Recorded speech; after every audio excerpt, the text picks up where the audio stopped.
This channel does not promote any violent, harmful, or illegal activities. All content provided by this channel is meant for an educational purpose only. কুলতলির দিকে নজর রাখতেই হবে। সেখান থেকে একটা চাঞ্চল্যকর খবর, কারণ কুলতলিতে নাবালিকা ধর্ষণ খুনের মামলায় আজ সাজা ঘোষণার দিন। গতকালই অভিযুক্ত মুস্তাকিন সর্দারকে দোষী সাব্যস্ত করে আদালত, বারুইপুর মহকুমা আদালত। আজ সাজা ঘোষণা করবেন বারুইপুর অতিরিক্ত জেলার দায়রা ফাস্ট ট্র্যাক কোর্টের বিচারক সুব্রত চট্টোপাধ্যায়। কথা বলবো আমাদের সহকর্মী সুপ্রিয় এই মুহূর্তে রয়েছেন আমাদের সঙ্গে, বিস্তারিত জানবো সুপ্রিয়র কাছ থেকে। সুপ্রিয়, রনিপা, দেখো, জয়নগরে যে নাবালিকাকে খুন এবং ধর্ষণের ঘটনাতে ঠিক 61 দিনের মাথায় যে অভিযুক্ত, যাকে পুলিশ গ্রেপ্তার করেছিল, মুস্তাকিন সর্দার, তাকে দোষী সাব্যস্ত করে এবং সেক্ষেত্রে ভারতীয় ন্যায় সংহিতার খুন, ধর্ষণ এবং পক্সো আইনের 6 নম্বর ধারাতে তাকে দোষী সাব্যস্ত করা হয় এবং আজকেই কিন্তু এই বারুইপুর যে পক্সো আদালত রয়েছে সেখানে সাজা ঘোষণা হবে। এবং সেক্ষেত্রে যেটা তোমাকে বলবো যে এই ঘটনা অর্থাৎ 4 অক্টোবর সন্ধ্যায় ওই নাবালিকা সে নিখোঁজ হয়, পরিবারের তরফ থেকে যে অভিযোগ করা হয়েছিল, এবং ওই দিন রাতেই রাত 12টার পরে অর্থাৎ 5 তারিখ তার দেহ উদ্ধার হয় এবং শুধু দেহ উদ্ধার নয়, অভিযুক্তকেও কিন্তু মুস্তাকিন সর্দারকে পুলিশ গ্রেপ্তার করে। এবং তার পরবর্তীতে আমরা যেটা দেখতে পাই যে একেবারে 25 দিনের মাথায় 30শে অক্টোবর পুলিশের তরফ থেকে চার্জশিট পেশ করা হয়। এই মুহূর্তে আমরা দেখতে পাচ্ছি সম্ভাব্য যেটা মনে করা হচ্ছে যে অভিযুক্তকে এই মুহূর্তে আদালতে নিয়ে আসা হয়েছে, কারণ আর কিছু সময় পরেই কিন্তু এই পক্সো আদালতে এই মুস্তাকিন সর্দার তার সাজা ঘোষণা হবে। ইতিমধ্যেই ভারতীয় ন্যায় সংহিতার খুন, ধর্ষণ এবং পক্সো আইনের 6 নম্বর ধারায় তাকে দোষী সাব্যস্ত করেছে।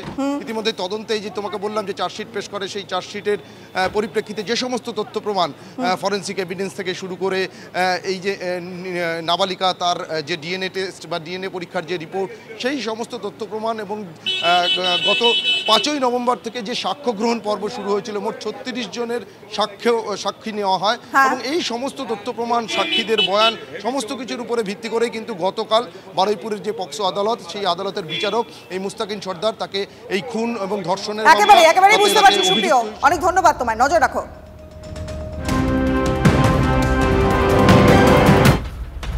119 দিন পর এখনো মেলেনি সুবিচার, বিচারের দাবিতে ফের পথে জুনিয়র ডাক্তাররা। আজ ওয়েস্ট বেঙ্গল মেডিকেল কাউন্সিল থেকে স্বাস্থ্য ভবন পর্যন্ত মিছিলের ডাক, থাকবেন তিলোত্তমার বাবা মাও।